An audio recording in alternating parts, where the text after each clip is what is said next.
Well, that's some Helix for you, and that is off their first album, Breaking Loose. We're going to talk about that album, a whole bunch more stuff as we continue to move forward with our series with our friend Brian Vollmer on here for a few shows now, and we've been talking about the history of Helix and Brian's journey through the world of music to Helix and beyond, because Brian has a solo project as well as the band. The band's going to be celebrating their 50th anniversary coming up this year, and we got some stuff going on. Some new releases coming out. It's Too Late just came out. It is a single off the White Lace and Black Leather album, but Brian's going to talk about this stuff tonight too, and here he is. Hey, How you doing, man? I'm doing great, brother. From Myers, Florida. All the way from Florida. All the way from Florida. Um, We're welcome. Hi, baby. for some reason, it wouldn't let me share on the Helix the band page. It was really weird. It wouldn't let me share to it. It lets me share to groups, but it won't let me share to that page. So I'll have to figure out how to send the link over there while we're talking tonight. So before the show, we were talking about sound men that you guys had. You guys had a sound man with the band back in the day who's gone on to start his own sound production company. Well, we've got a few that have done that actually, but the one I was talking about was Chris James. Chris James worked up sound for us, and then on the 30th anniversary concert at the Sanderson Center in Brantford, I went to Chris. I was trying to price out PAs and that. And at that time, Chris was doing the Michelle Wright tour, and she had a day off. So I think for a couple $1,000, he went and brought in the Michelle Wright show, which was probably a $20,000 a night show, with all the gear and everything, and revolving lights and computerized lights and the whole 10 yards. And it was a combination of the stars aligning. Capitol had a video company come in, so there was huge arms with cameras on them sweeping out over the audience like this, and then Michelle Wright's light show. So if anybody ever picks up the 30th anniversary concert, that's why it looks so awesome. Wow. Because again, the stars aligned. Like, think about it. We had this amazing video company. We had this amazing PN lights, thanks to Chris James. Thank God for Chris James. And Capitol decided they were going to try this experiment of doing this with all these artists on Capitol that they had back catalog of. Well, I don't think they actually went too far forward on this idea after us, because it was an amazing amount of money that they spent. Right. And I don't got the return. You know, it's interesting. You've had people come and go from the Helix family since basically the inception of the band, and you know, one of the things we were talking about before the show is the fact that you know, there's this loyalty that you guys all have to one another to keep Helix alive and keep it going. That's true. All my guys, I depend on, and they depend on me to treat them right. Whenever we travel first class. We try not to do any of these 3-day, how should I say it, journeys across the prairies, things like that. We usually fly in. We're picked up at the airport. We're taken to the hotel.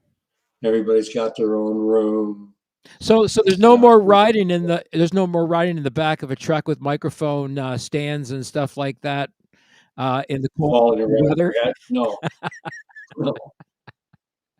There's a few. I think the roughest we got last year was when we went to Germany. So because there is no real way to get around the long trip overseas, and to go first class is just like right out of my realm anyway. Right. And now, do you guys do the guys bunk up at all when you guys are on the road, Brian, still, or do they all have their own rooms? It depends if I'm paying for them. If I'm paying for them, they bunk up. Right. But nobody, yeah, nobody cares because it's not like I'm getting late or anything. Right. No, so a nice queen size room with 2 queen beds Tell the truth. is no, a nice queen size bed with 2 queen beds is good. I like being with somebody in the room anyway. I usually room with Randy, for instance. Randy's my best friend, and Right. we do things together when on the road. When we're on the road, we like watching probably the same TV programs, and at the same time, if he wants to go out and have space and do something with the rest of the guys, I don't feel like going on. I'll stay back, and everybody, because we've been together so long, everybody knows the other people and how to respect the space. Right. When you're on the road, we're all tight.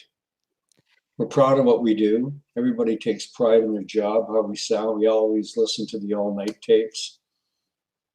Everybody's very loyal. They go to the merchandise booth. I've never asked the guys once to go to the merchandise booth after the show, but they go there because they like meeting the fans just like me. And that's the kind of attitude I want from my guys. If they don't like our fans, I really don't want them in my band because that bad attitude spreads. And besides, why would someone come to see someone that doesn't respect them? My guys respect the fans. They treat them well. And we love our fans. They keep us going. Yeah, you've got a loyal following of people that support you, come out to your shows, stay in touch with you guys, and interact. We've got a lot of stuff that's happening in this year because this year is Helix's 50th birthday. Half a century. Yeah, Helix turns 50 this year. And is there an official day and month that it turns 50, Brian? No, but we're planning on having the 50th anniversary concert in Ingersoll in September. Wow, and that's going to be limited seating, like 800 people, right? Pardon me? That's going to be limited seating, 800 people.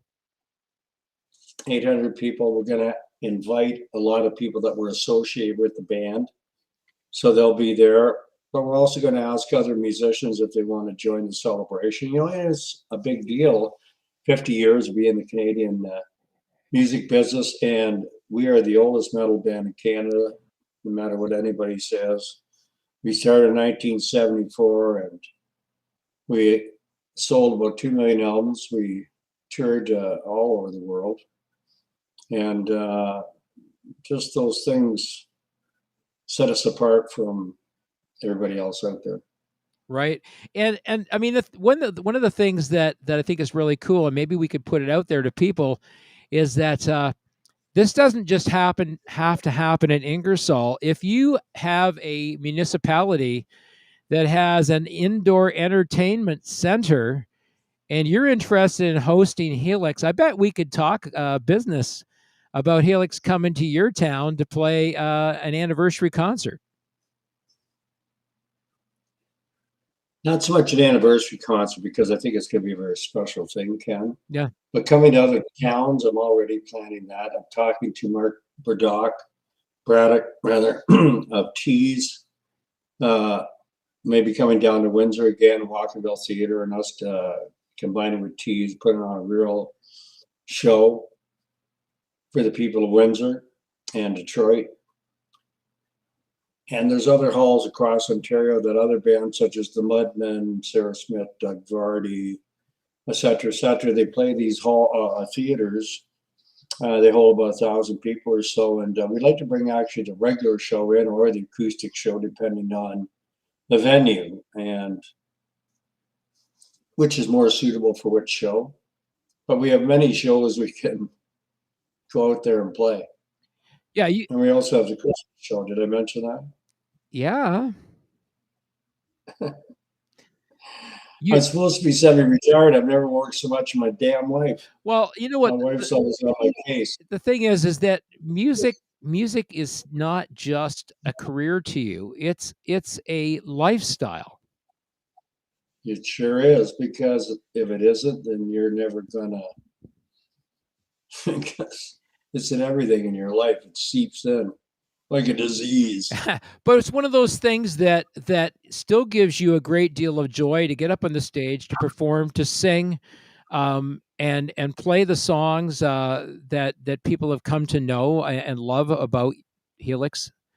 Um, you guys have written some great songs over the years. That what we were listening to at the very beginning is some clips I took from "I Wish I Could Be There," and that is off your Yes, first album. I remember recording that song. Paul brought it into the studio, and then he started changing things in the song. And Sipey, our manager, got in a big argument with him and said, "Look, you should have had this prepared. This cost us money." And we were on a very tight budget, and that album was actually, by today's standards, very expensive. I think it cost us $26,000, which nowadays you can make an album for $15,000 if you know what the hell you're doing. So who was it that brought the change in? Oh well, Paul, he wrote it. Right. He wrote the song, so he was changing the end. He said, "Well, I wanted to go into this where it picks up and it goes double time." And so he became like, "Look, you're wasting time here." Right? So what happened? Sipey So was. what happened? Who won? We ended up doing it. Paul did. Paul won at the end. Oh, listening back to that stuff you played, That's a great fucking song, man. Huh? That's a great fucking song. I listen to that song. I smoke a joint. I smoke a joint and I listen to that song. That song is so trippy. Well, the thing about that song is that Paul Hackman was a very unique writer. I don't know anybody that sounded quite like Paul, and he was a very underrated guitar player. So was Brent. They were both fantastic guitar players, and they complemented each other very well. Brent was a very technical type of player. There's a very part. creative, and Brent never had any boundaries, Brent. And Paul was a blues orientated person. To him, it was more the feel than it was the technical aspect of it. He had this Fender's pre-CBS Strat, pre-1963, and it had like holes in the neck from his fingers being on so many years, right? And we kept going, you got to get this thing re-scalloped or scalloped, which was, they fixed the frets. Right. Kept resisting us. Finally, he gave in and he got it done. He hated that guitar. But he was a real field player, and you can just tell those leads. He's very influenced by Ritchie Blackmore. Yeah, he really liked Deep Purple, didn't he? He was a huge Deep Purple fan. We all were. Right, and my favorite singer was Ian Gillan. So there's a part in that song. I think it's in the middle towards the end of the song. Part of the lead guitar solo. It almost sounds like an electric violin, not a guitar. That album was produced by Bob Morton. Right. And I know Brent didn't particularly like Bob Morton, but I thought Bob Morton was a genius. He took 5 guys that were just starting off in the business, and he made us sound better than we were, I thought. Although, I honestly, once again, in Billy Oxygen, you could tell how Brent was a very innovative writer / guitar player. Del Shannon said to Brent when we played with Del Shannon that Brent would someday be a famous writer. I never forget that. Listen, people need to go over to our website, IndieTunes.com or IndieTunesRecords.com. You can listen to Helix music over on our website. You can download it from there. Billy Oxygen is up there, and Billy Oxygen is actually, I remastered Billy Oxygen to put it up there on the website, and you should hear the frickin' drums in it. The drums carry that song right from the beginning. That's quite the drum beat going on in there. Yeah, is Brian Durner. Yeah. And Brian was light years ahead of his time for anybody his age. Right. I think he was only like 18, 19 when he played that song. And he was a person that was totally, how could I say it? He practiced all day long. His life was drums. Right. I remember Brian, he wanted to learn the thing. Most drummers, when they spun their sticks, they had a way they kind of cheated. It didn't look like they were putting it between their fingers. Right. Brian did put it between his fingers. It was like important to him that he learn.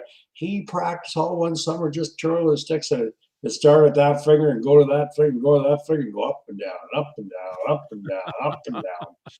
And he had me look for, remember those old binders, like for grain, Right. made sheaves, Yeah. binders. Yeah. They used to have those steel seats on them. Well, at one time it was fashionable to have one of those as a drum seat. So he sent me out into the country to find him one of these, and I bought him back one. And he used that as a drum seat. My dad made him his drum stage, his first one, and it was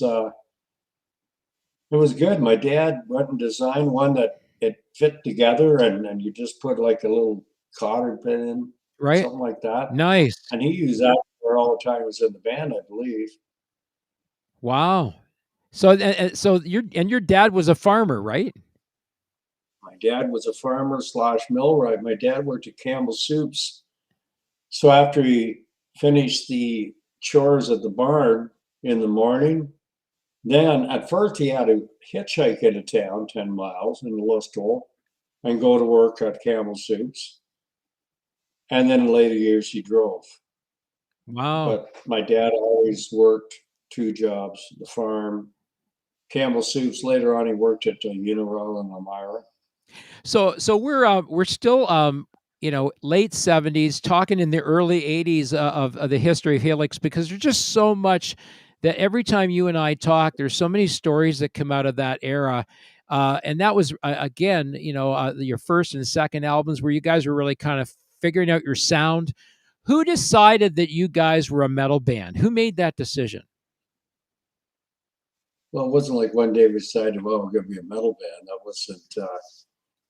Actually, it was when it came to the close. But the first song where we started to get an image, where we started to get a sound, was Check Out the Love. And we wrote that down in the Bronx, of all places, in New York City, on a disastrous tour that at the Eastern Seaboard on the White Lace and Black Leather album. It was awful. I remember the funniest part being Sipey was along with us on the thing, and we were just terrible. Maybe all the gigs were just nobody there, or just awful things happened to us, no money, and Sipey and I were at each other's throats, and we're having this argument over his briefcase. And he made a big deal of going, I'm not going to put it in your car. I'm going to put it in the Q van because I don't trust you. Oh. So he put his attaché case in the back of the Q van and closes the door. We're driving down on like 4-lane highway in New York. Suddenly the back door of the Q van pops open. There's his briefcase and it goes, and it falls on the highway. Starts flying around the highway. It's like, well, his car pulled over, and this guy jumps out and grabs a briefcase and throws it in the car, and off they go.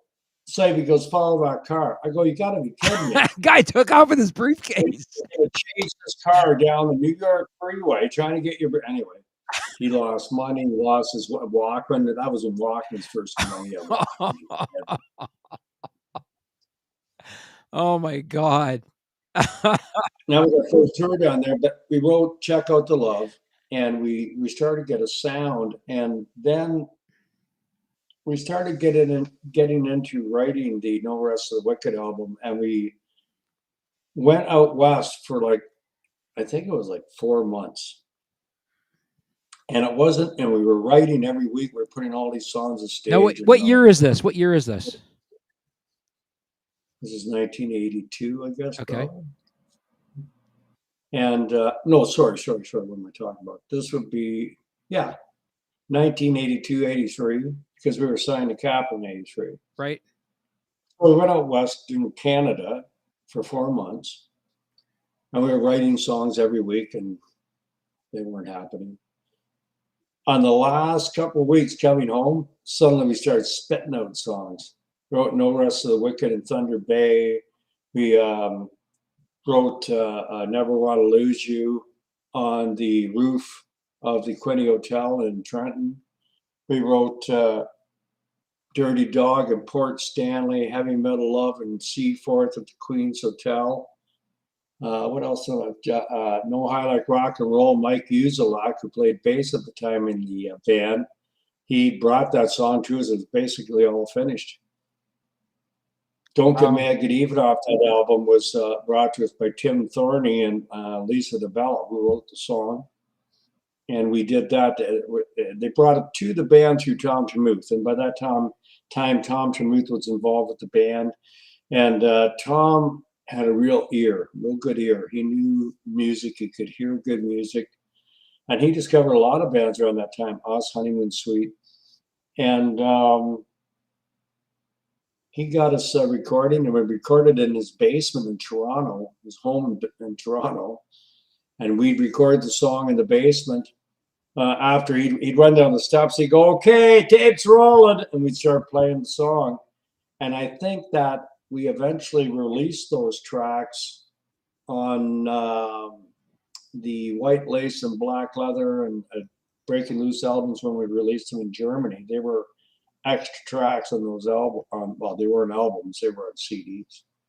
You had some really cool stuff that happened during that period of time as well. I mean, that's about the time that Fritz and Daryl came on shortly before one another, right? Yeah, that's true.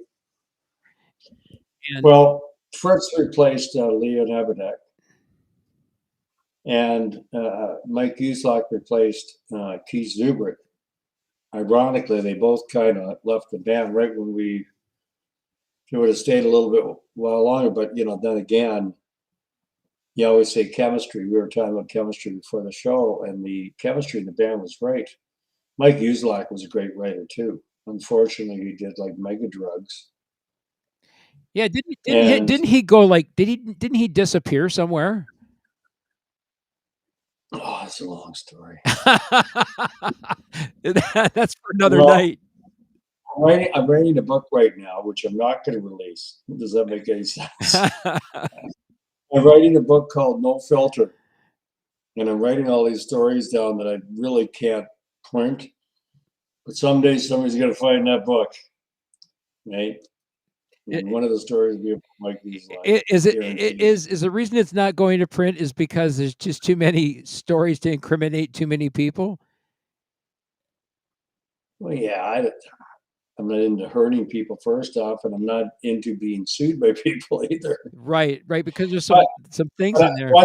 When I was writing my first book, I talked to Greg Godovich, who's an old friend. I said, "Greg, what's the rule of thumb for what you put in the book?" He said, "Put anything as long as it's true." That's right. Well, okay. I don't know if that was wise advice or not. Well, I mean, I think that truth holds a relative value these days because people like to make up their own truth. So it's hard to know whether or not it would bring out the worst in some people or not. They're knowing you, they're all true stories. People's memory gets, how should I say, shaded over the years. They remember things differently. They tell the story over and over and over again. They slightly change it every time till suddenly it's not recognizable. I've had people say to my first wife, kids, it was funny. When we first played in Sebringville, Ontario, outside of Stratford, my wife was working at Standard Products in Stratford, and somebody came to work and went, "Oh yeah, the singer's in heroin." And my wife goes, "No, he isn't. He's never done heroin in his life. What the hell are you talking about?" Right? But it's people's perception. Then they tell, right? And it just gets Maybe people come up to me too and says, "Oh, you remember we were in the cornet back in my album? We just did lines all night long. We did lines, lines, lines." I go, "I don't do blow." Wow. What the Yeah. I fuck? mean, You know? you got some very. I mean, there's a pile of stories that you've told me around that whole era. Now, when Daryl came on, he came on in the early '80s, right? Daryl came along basically the same time as Fritz, around 1983. I don't know exact date. They know better than me, but Daryl was in Tracy Kane, and we knew Daryl. We knew he was dependable. We knew he was solid, which was important because we were moving fast at that point. And we picked up Mark Rector for a while, and he turned out to be a loose cannon for sure. I remember Tracy Kane being on the bar circuit. They were managed by the same person that managed us, Bill Sipe. So, did Bill? How many acts did Bill manage altogether? I don't really know, but he had a lot of PAs out with him too, and they were kind of all in the same vein. They're all metal acts that did top 40 stuff, but the prototype for those type of bands was actually started by Bruce Allen out in British Columbia. It's one of the things I uncovered in the golden age of the Canadian bar circuit. Bruce Allen basically had a formula of what he wanted for bands playing that club circuit. So if you want to work, that's what you did. Right. I mean, we're getting some comments. People liking the show tonight, and people saying happy 50th, Brian and Helix. Thank you. Thank you very much. We've got this year we came out with a single off the second album called "It's Too Late." Yeah. It's been out for a couple of weeks now. It's getting some decent traction on different streaming services. I think we're over 10,000 streams now on that re-release of that single. Interesting thing about that, I was confused about the single for the longest time because I thought I'm it gonna was say I thought it was the same song that was on going to be on Iron Eagle, and it's not. But there are 3 songs called "It's Too Late." not with Helix. Yeah, with Helix. Oh well, if you count the edited version of the single, is that what you're Was counting? was there not a song called "It's Too Late" given to you by another writer? No. So no other writer gave you another song called "It's Too Late"? Have you been smoking the fucking Gallagher or what? Well, I don't know. Brent seems convinced that there was another version of the Oh, song out geez. there. Brent No. Brent thinks Two there's a versions. Brent thinks there's a third version written by another songwriter. Well, that could be. It's a pretty common title. Well, he said there was a version of "It's Too Late" written by Joe Elliott and given to you guys. Never happened. No, Okay, so that's a myth. no. Now there were 2 versions Not of. correct. There's two versions, and that has the odd distinction of being only one of the pairs of songs, though, that Helix has the same song or same title, 2 different songs. Two The other very one is different Hung Low two, Hanging In. two very different songs, and they're both written by different guys. Yeah, Paul and I forget what his first name was, Dexter, from he flew out to British Columbia to write that song for specifically for that movie. And Right. then we had to go in the studio. I forget where the studio was and record the lead vocal and the guitars and everything. Yeah, and so And so that version of "It's Too Late" appears on the soundtrack for Iron Eagle. that's correct. Right. And the version that the other version that made the radio, who wrote that one? Uh, Paul and I forget what his name was. Dexter. Okay, John Dexter. and John Dexter. and and the version that we released on Spotify and all those places. Screen here for a second. My little camera. I'm terrible at this shit. I'm gonna do an adjustment. There we go. There we go. High tech shit. There we Oh man. You see, I like my shirt, eh? Fight Club. We were talking about that before. You like cartoons. Woody Woodpecker. Yeah, I love cartoons. Yeah. People don't like cartoons. None of my buddy Randy, he hates them. None of my friends ever understood Woody Woodpecker, and I loved him. I thought he was great. Yeah. So I understand the version of the version of the song that we wrote that we released more recently of "It's Too Late." Who wrote that? That was written by Brent. Right. So Brent Durner wrote that song. That song is recorded on your second album, White Lace and Black Leather. Yeah. And there was another side on that single. Well, it was a shortened version for radio, if that's what you're talking about. Well, there was a shortened version for the radio, 3 minutes and 10 seconds. And then there was another song on the reverse side. What was it? On this one, it says Women, Whiskey, and Sin. Yep, that's my song.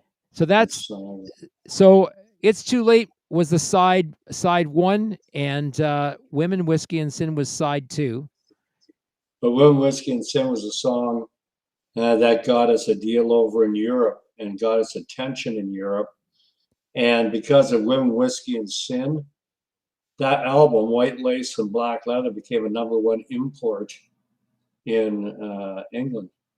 Yeah, you guys also had a #1 record in the Netherlands, right? No, in Sweden. Sweden, that's right, Sweden. Long way to heaven, 1985. Right. So you guys were big over in Europe. People over in Europe loved you guys. In certain pockets, you find that with any artist that's been around for a long time, I think. I remember when we were Del Shannon's band, that he told us that he was still as big as he ever was over in places like Ireland and Australia.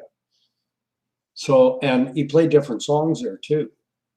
Like there was, he's played Runaway and Hats Off to Larry, but then there was other songs down the list that were maybe hits over there that were never hits in North America. Right. Many bands like that, though, fall into that category. If you want to listen to both of those albums, they're up on our website at IndieTunes Records, IndieTunes.com or IndieTunesRecords.com will take you to our website. You can go on Buy Music. You click on that and you find Helix. Click on that, takes you to their music store on our website. We've got a bunch of their tracks up there. We're continuing. We're probably going to be releasing a lot of this stuff like as singles because, as you pointed out, people purchase singles nowadays because they add them to their playlist. So you might not like the album, but you like one of the songs off the album. That's fine with us as long as you're supporting us in some way. And that's one of the main reasons that we've done that. We're finding that there's a lot more interaction. You guys took a big jump. You guys went up in the first 2 weeks that the single came out of It's Too Late. Your monthly listenership on Spotify jumped by almost 50,000. That's amazing. And then it's. I'm finding, I tell you something though, I'm finding out with Jay, there's many ways to market a band nowadays, and I'm trying to come into the, this century. Some of the outdated ways we used to market the band, we just use the same ideas only in a different way today. For instance, we used to stick posters up to announce that we were coming to town to play a venue. It was hit and miss. And a lot of times people, especially my age, if they have to go through any sort of hurdle to buy the ticket, Right. They don't do it. They can't be bothered. So we learned about the QR code, putting the QR code in all the videos we're launching. And I think that really helps because all people got to do is hold the phone up like that and you're straight to the point of sale. Do you see that And it's thing that easy. do you see that white thing right up above my finger? Yeah. That's a QR code. Yes. If people hold their phone up to that QR code while we're streaming live, they They'll see you can naked. they can send me money. They can send me money. And it's really easy. We got some monthly supporters now. I've got a couple of people that have donated at least $50 at a go. And That's good. I really appreciate the people are out there interested in what we're doing, so that we carry on the legacy of the work that pioneers like Brian have laid for us in the trenches, the rock and roll trenches, where you leave everything. And you know, there was a story once you told me that you probably broke up a ton of marriages, or at least the band broke up a ton of marriages. Because we were in a band, Yeah, broke up a lot of marriages. yeah. It's a lot of work. There's a lot of dedication that's involved in trying to make yourself successful and to make a living at making music. There's a whole combination of things. We wanted that lifestyle. We were kind of the wild bunch too. you guys, Or, you guys, or good or bad. I look back at some of those things and I'm not exactly proud of myself, some of the things I did, but I did some crazy friggin' things. And that was just part of it. yeah, like there's I've got a photograph of you guys all buck naked at a truck stop or something. That was the first time I went to Texas. Texas We must all love you traveled in a guys. bus. We all traveled in an old school bus, and Sipey was with us, and we went to a Motel 6. And we got so drunk, and we went down, we're all swimming in the pool, and it was hot.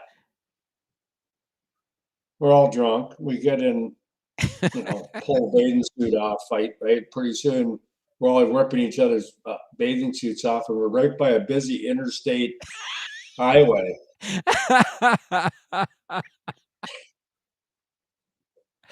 And you're all buck naked. Pretty much. And That that's has the not, make that photograph has the makings of an album cover. You could get away with that these days. we had a lot of that shit we did in photo sessions. I was You, going you through my scrapbook the other day, and Brent used to go out with a stripper named Danielle, right? And I remember we did a whole photo session where we did it in Niagara Falls. So Danielle and all her stripper girlfriends, they all come for the photo session. I think we did it at Sundowner actually. And like they're all topless. And I think, I don't know, we were pretty handsy and shit back then. Just, oh, you guys were nowadays, like, you cancel it, but you're like, you guys were somewhat the bad boys of rock and roll back in the day. So I really want to. well, but I will say something here though, right? Misogynistic as we were, it was encouraged by all quarters. We go to Much Music, they'd encourage him. We go to the record company, they'd encourage him. We go to our management, it was encouraged by everyone. And now, some 30 years later, they want to start going, you terrible person, you. I'm going, hey, come on. Yeah, I mean, you know what? You guys lived through an era where it was a different time. People looked at things much differently. People took themselves, in some ways, less seriously. You guys, as a band, love to have fun when you're on the road. What does that mean? Well, I mean, just the fact that you guys, went swimming, ended up clothless. It's always fun on the road with us. It's always a laugh, and everybody gets along. And it's fun, you know. We go out and we don't play that often, so when we do, imagine it's like going on holidays with the guys. How much better can it get? Right. You're playing music. Like we fly in at, say we're playing Edmonton coming up. So you fly in Edmonton, they pick you up, they take you to the casino. You got your own room, right? So you got your own space, your TV, like everything, right? Then a lot of us know people in Edmonton. You've been there for like, the last 50 years. So yeah, you get friends in town. They come out and see us. Sometimes we go have supper together. If not, the guys in the band will go out together and we'll have supper. Um, maybe they'll sit down in the bar, have a couple drinks, or they go out and buy something and sit in one of the rooms and just sit around and shoot shit. We don't see each other every weekend anymore. So it's nice to get together, and then playing is everything. You're up there, you're only doing usually a 50-minute set in the casino. So you can just go out there and like pound You can give her for 50. for 50 minutes. Oh yeah, it's like, take that, take that. Wow. I mean, like 30 set. We did 30 sets at Casino Ram at the end of 2023, and it was just like full frontal rock, we call it. Right. I mean, 30 minutes, like you just barely get on stage, you're leaving. you work hard to keep yourself in shape. I mean, you're sitting at roughly 160 pounds all the time. You're lean, mean. You're a lean, mean fighting machine, and you walk about 20 kilometers a day, which is like 16 miles for our American friends. You do a lot of stuff to keep yourself in shape. Well, I screwed my back up, so I can't lift weights anymore, and I can't jog. For years, that's what I did. So then I started riding bike, and I used to drive from here, where I'm in North Fort Myers. I drive all the way down across the bridge into Fort Myers, past the Thomas Edison Henry Ford house, up to the Y, and turn around and come back. It was a long trip, but that bothered my back too, so I couldn't do it. And I thought I'm just going to walk. What's amazing when you walk, especially when I walk at home in London, Ontario, I usually walk down Dundas Street, which is the main road. And what you realize when you walk on foot, it's like a friggin' third world out there in some spots. What the hell's going on in Canada? Anyway, I digress. But great. I walk down there. That's where I walk. And it's like tent city and doorways and stuff like that, and people openly doing drugs and I don't know. It's kind of like you see a bad car accident, you can't look away. Yeah, It's I mean, kind of like that. I don't know. Like you live it sounds. you live on the edge of the city where there is a different subculture, definitely within the boundaries of where you live. Like a knife pulled on me one day down at the corner. You've I had some told you about that. you've had some interesting encounters with people, and you're a people watcher. You love watching people. You like to try and figure out what's going on around your neighborhood.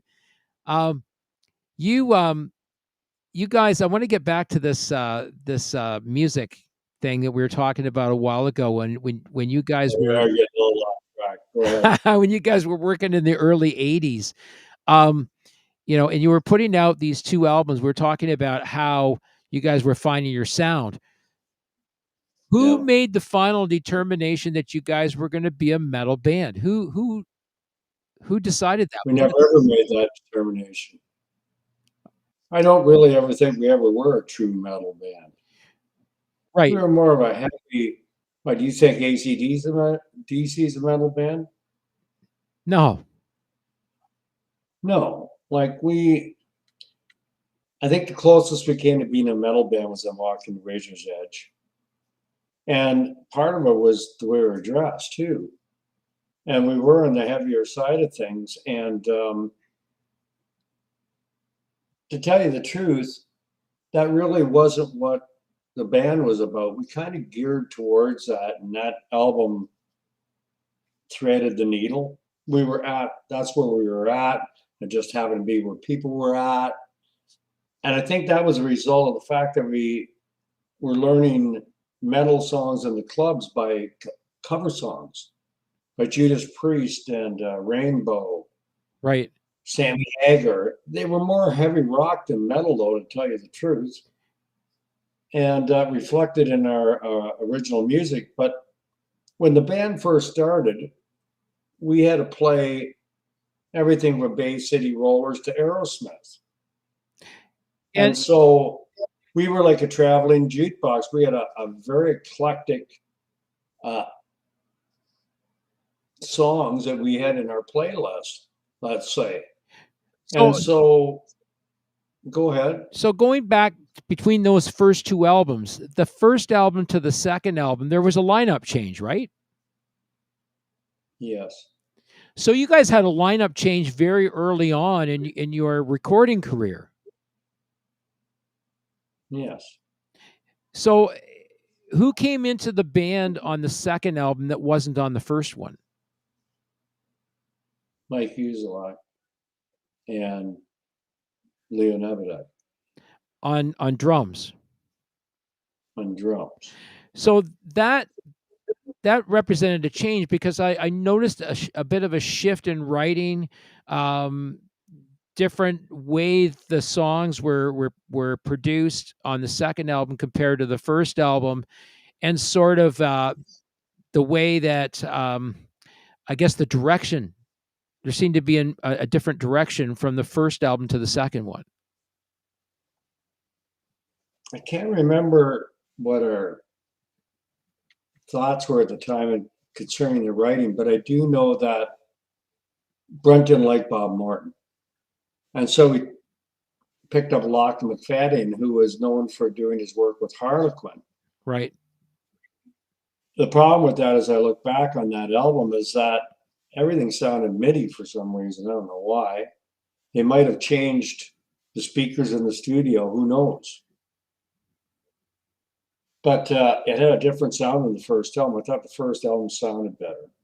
And it wasn't until you remastered it that it sounded a lot better, by the way. And the guy that consulted with me on the remastering of that was Brent. Yeah, Brett would know. He heard some things in there. He said, "Can you boost up this frequency? Can you change this a little bit on the EQing? Can you add a little bit more compression here?" Well, And Brett was a go-to guy for sound quality. For me, it was the song. When I listened to songs at home on my own stereo, it was like my grandfather's Sea Breeze, one speaker, cranked up, all distorted. That's the way I listen to music. And then I got the Casio cassette turntable things, right? Never did I have a good sounding stereo. I think most people are like me. They got shitty sounding stereos. They just like listening to music.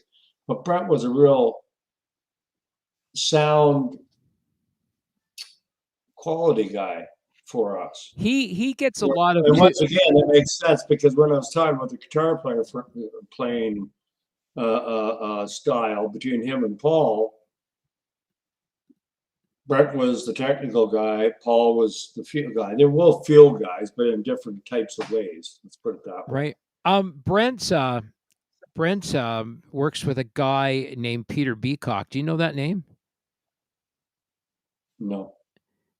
I guess Pete Sure. Beacock. Pete Beacock is the guy that goes that Brent goes to for sound.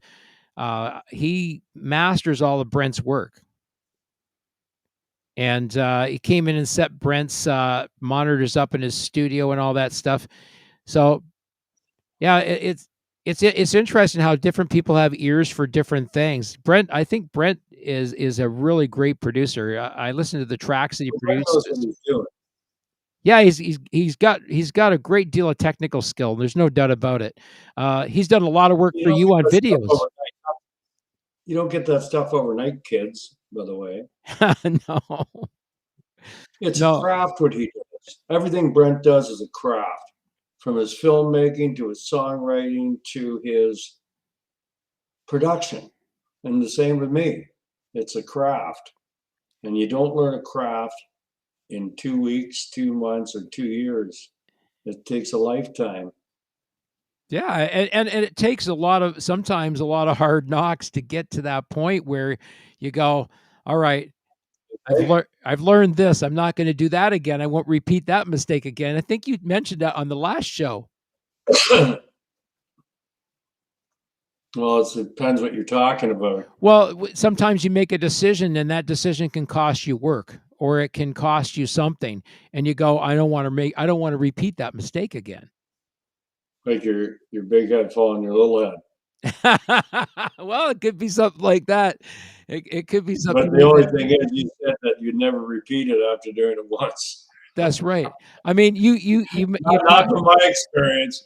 you talked in terms of having conversations with people that might have gone differently, because sometimes when you make the wrong decision and it's a heated moment, you make a mistake and you can lose work as a result of that, especially when you're in a band.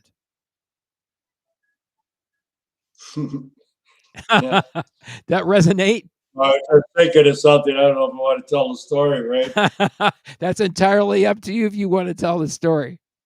One of the earliest gigs we did with Brent was at I'm trying to think, it had James in the name. And it was down on the corner of Victoria and King Street in Kitchener. And Brent was in there, and he was a real little punk when he first joined the band. And he was sitting there with his buddy Dave Riedler, and I think Guy Robertson, who was another criminal type he used to hang around with. And the owner of the hotel come over and said some smart ass comment to Brent, like, "Oh, I don't give a shit about the music," or something. Brent goes, "Great, I won't get out and play for 20 minutes," or something like that. And they got us in all sorts of shit. I had to be the diplomat. I was kind of representing the band. So, Was that one of the times that Sipey wasn't there and you guys weren't behaving yourselves? well, Sadie wasn't there most of the time. We were on the road eventually. Right. But by that time, the funny thing about Brent was Brent started off as a punk, and he ended up being one of the most solid members of the band as far as business acumen went. We had a thing at the office with Sipey. Sipey said, "Look, the books are open to any of you. All you got to do is give us a day's notice.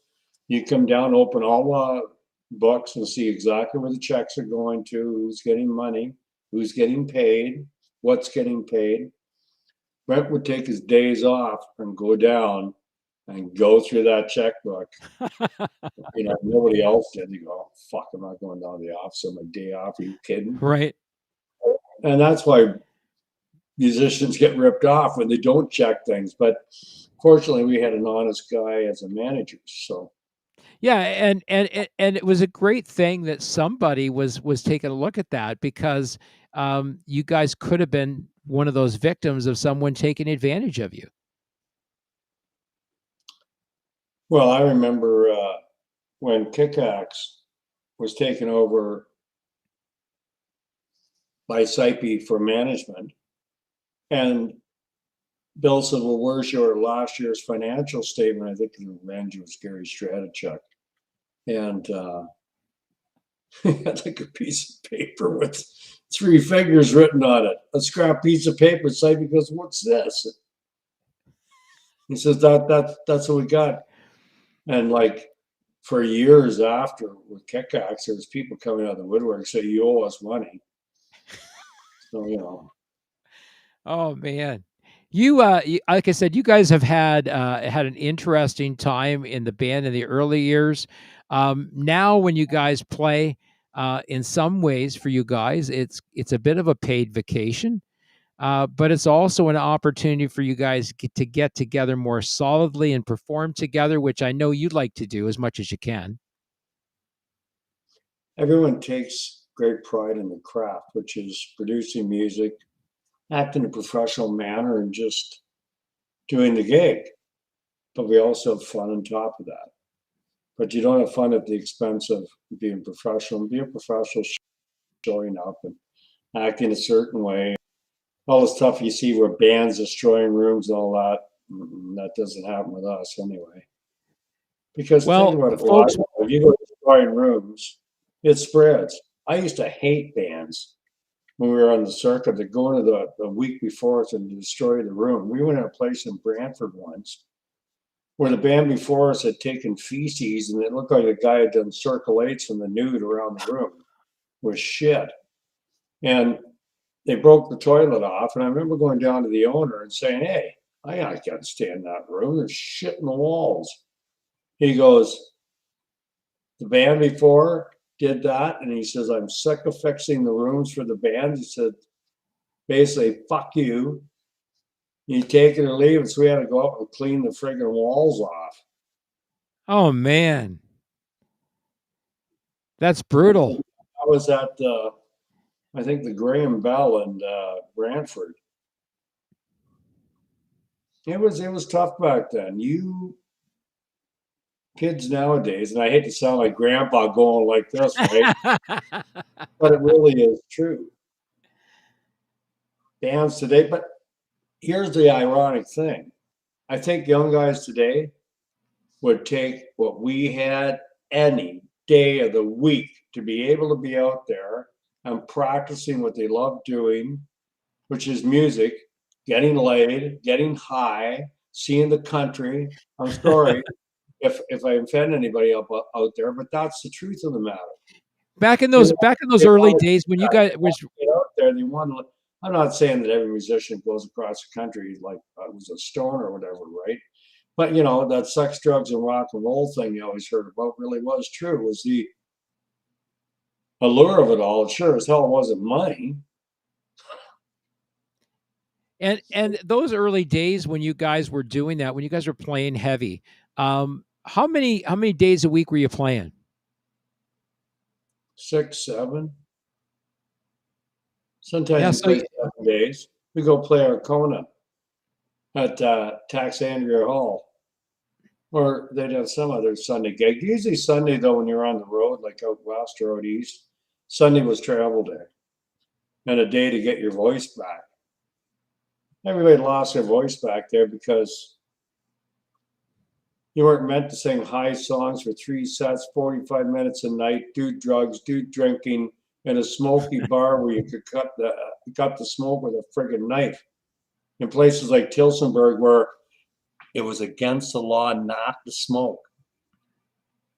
That's a joke. I can remember. I used to come from the Royal Hotel in Tilsonburg in the heart of tobacco country, and my clothes I put them straight into the dirty laundry bag, and Linda would have to wash them next day. They stunk. There was so much smoke. I remember, playing in the bars till 2:00 in the morning, and coming home reeking of cigarette smoke. I never smoked in my life ever. Never been a smoker. And I'd come home, my hair would just be reeking of smoke. My whole body reeked of smoke. I had to dump my clothes at the back door and jump in the shower before I could go to bed. Because I could smell on myself was I used nicotine. to smoke on stage. I knew lots of bands that smoked on stage. Light up a cigarette, you sing a song, and smoke a cigarette. I remember when I started my nursing career, lighting smokes for patients in the hospital. I remember smoking in the hospital.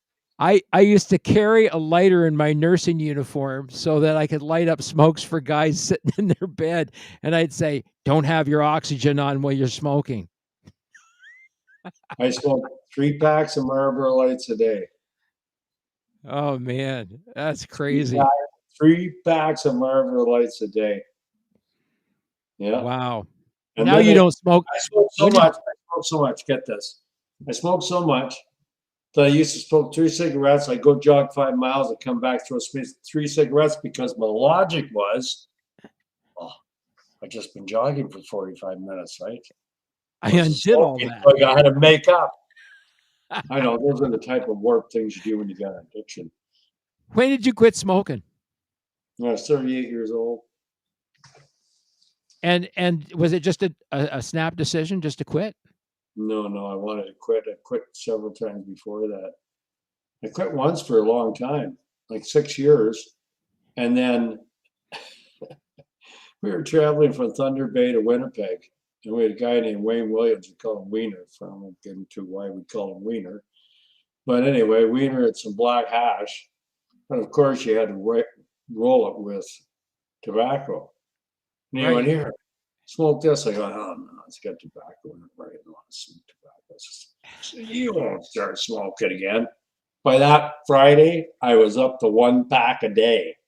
The That's how nicotine fast got it you was. I going did again. for like 5 years. Yeah, there's definitely something in the nicotine or something that has an impact on your brain that causes you They to be say that smoking cigarettes is a stronger addiction than heroin. I don't know. I never did heroin, but right. I finally quit smoking. I said to my wife in the spring, Linda, I said, I'm going to quit smoking on New Year's. I said, but up until New Year's, I'm going to smoke as much as I want. Well, by the time because you start to play mind games with yourself, you know it's going to end, right? So it's like you're Right. trying to get in as many as you can before it ends. I know. Once again, it's kind of a screwed logic, but I quit. Yeah. I never smoked another cigarette. And it was so it was a conscious decision, something you really wanted to do, and you overcame it, and good for you. Yeah, it's not an easy thing to overcome.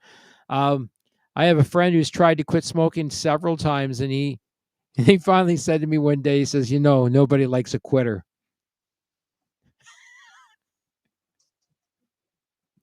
What do you? I mean, there's another logic, right? I quit We've drinking the same way though.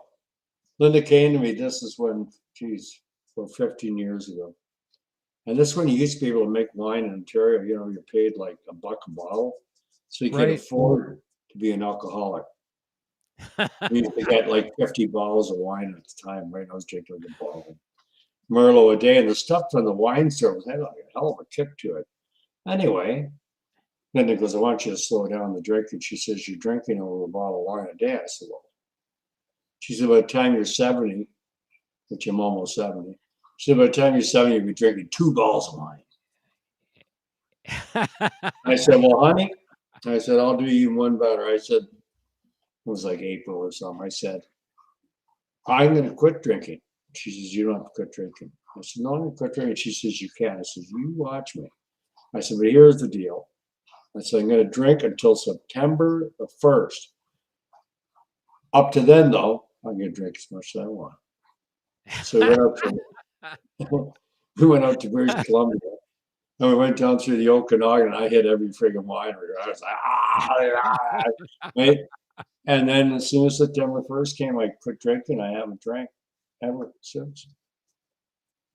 And Yeah, I don't know. so it's And just a people go, "Do you notice?" I go, "Not really." Like I drank every day, but I was kind of like a slow and steady. I was never one of these, oh, I got to drink this whole bottle, right?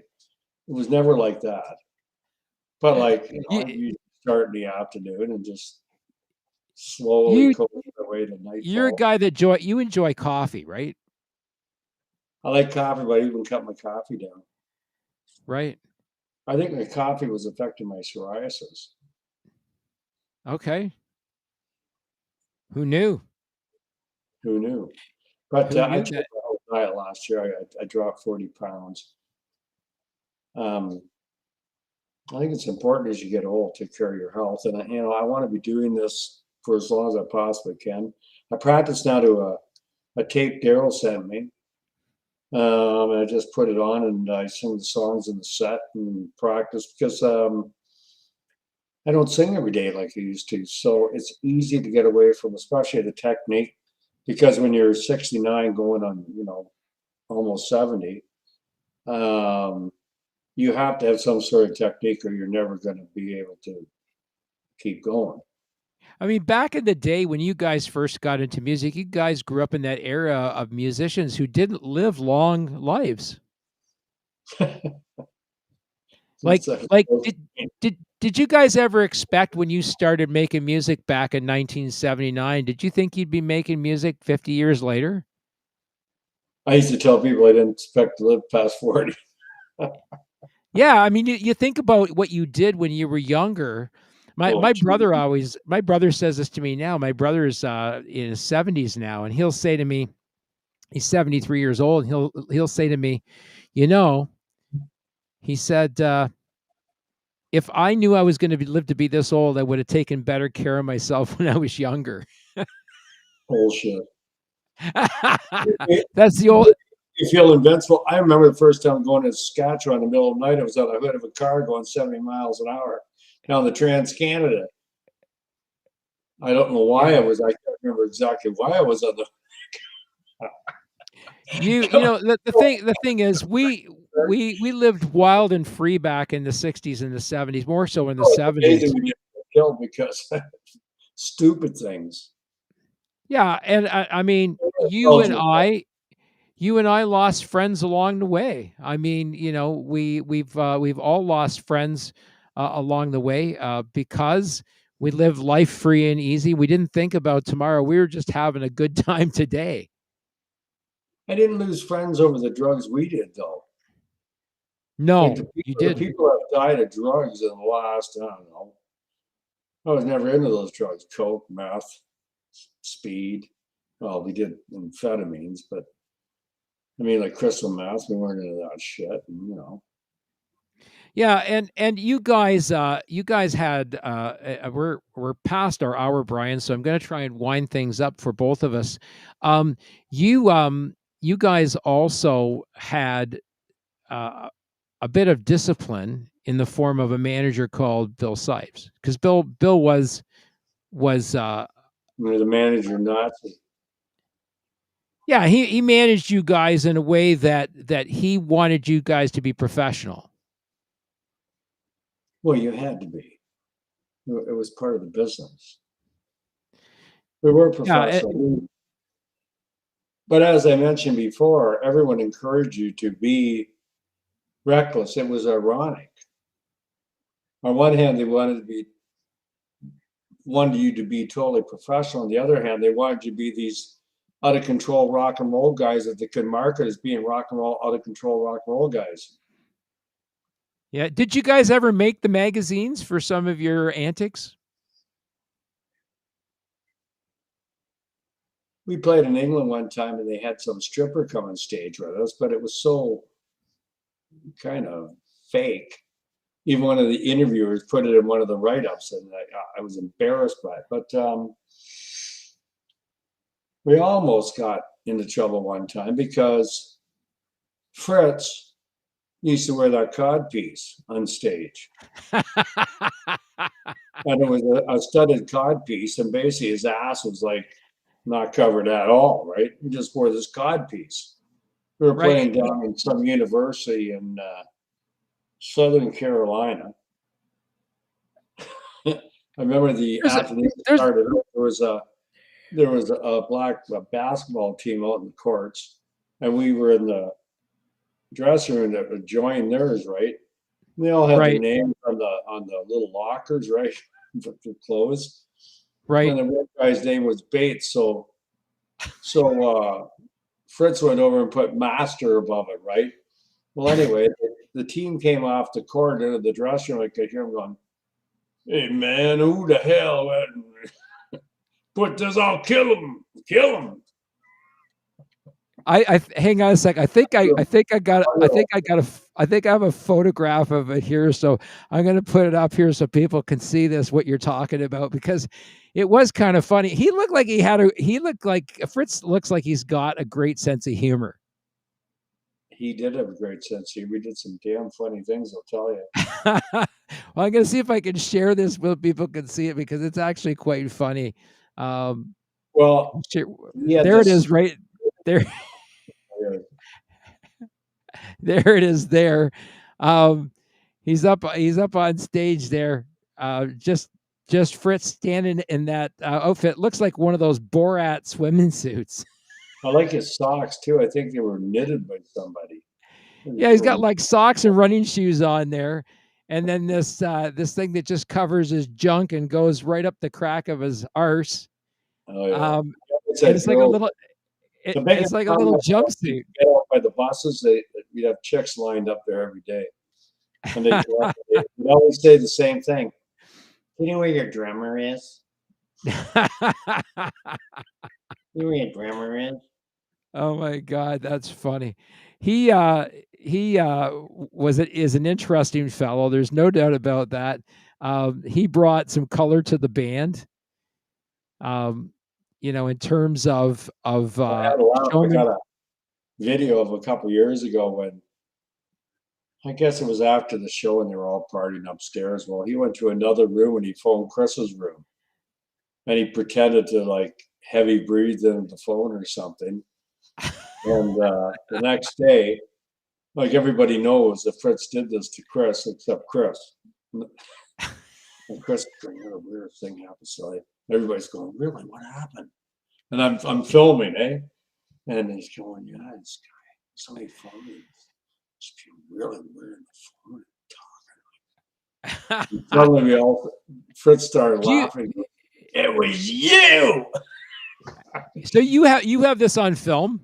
I have it on film somewhere. Yeah. We need to do a video up called Helix Outtakes. Oh, geez. I used to put together films of the year. I just take the funniest bits because I was always filming. And I'd stick it together in one like long reel, and I'd have all the guys to my place for a Christmas meal with their wives or girlfriends. And after supper, we'd all sit down and we'd watch the highlights from the year, and we'd laugh and laugh. It was such good times. We did that over at Planet Helix. We had a lot of special times at that house. A lot Um, of parties, a lot of release parties, a lot of love happened in that house. we're going to wind down tonight. We're going to continue this series with Brian because, like I said, we're still into the early '80s, just about the point that Fritz and Daryl joined the band, and then their third album comes out this year. We're releasing Piece by Piece. Can I Wait, mention something right here before I sure, forget? yeah, So anyway, this year's the 50th, that's right. and we're going to be doing it out in Ingersoll, probably at the arena out there. And we're just in the midst of putting this all together. We hope everybody out there that's a Helix fan over the years comes. It's going to be a very special performance. We're going to try to get friends, musical friends out perhaps at night. We're going to get audio visual happening. We're going to do some extra special stuff just for that show. So we're hoping it does very well, and we're hoping for lots of support. Well, stay tuned, everybody. We got the 50th anniversary of Helix. We're releasing Piece by Piece, White Lace and Black Leather. That is coming out. We're going to hear the next single that we're going to be releasing is Women, Whiskey, and Sin. That is a side 2 off the single that came out of It's Too Late. And that is the side 2 of that. We'll be releasing that soon. So be watching for that on all digital platforms.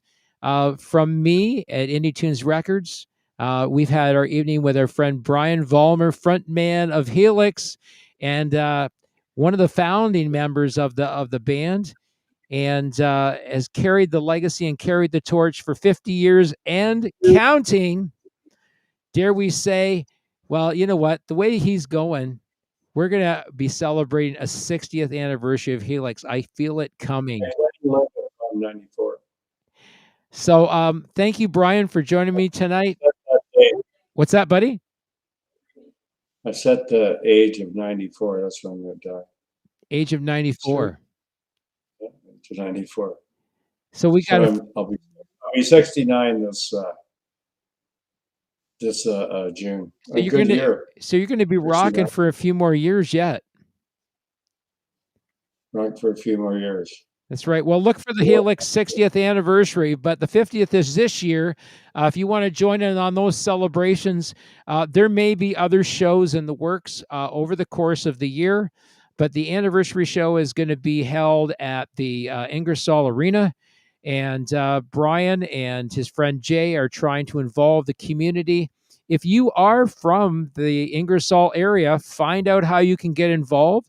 You can get a hold of businesses all around Ingersoll. We're gonna make it that it's gonna be not only good for us, it's gonna be good for the city of Ingersoll. We're gonna make it that we're gonna attract a lot of attention to the city. But Jay Panasico, who's helping me do this, is heavily involved with commerce in the town, all the different